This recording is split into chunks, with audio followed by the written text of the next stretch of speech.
This video shows how to replace the cooling fan cage on a PowerEdge T550. Before you begin, power off the system and disconnect all of the attached peripherals. Ensure that you always use ESD protection when working inside the system.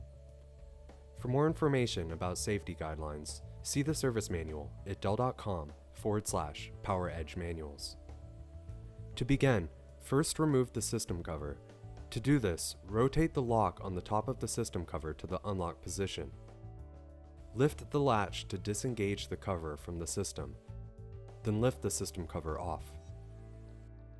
Remove the air shroud by holding the touch points and lifting it out of the system. Now, to remove the cooling fan cage, first you must lift the blue release levers to release the cooling fan cage, and then, holding the blue release levers, lift it out of the system. To replace the cooling fan cage, align the cooling fan cage to the guide pins in the system and lower it until firmly seated. Close the blue release levers to secure the cooling fan cage to the system. To install the air shroud, align the air shroud with the guide pins in the system and lower it until it is firmly seated. Finally, replace the system cover. To do this, align the cover with the guide slots in the system and place it into position. Lower the latch to engage the cover into the system. Then, rotate the lock on top of the system cover to the lock position.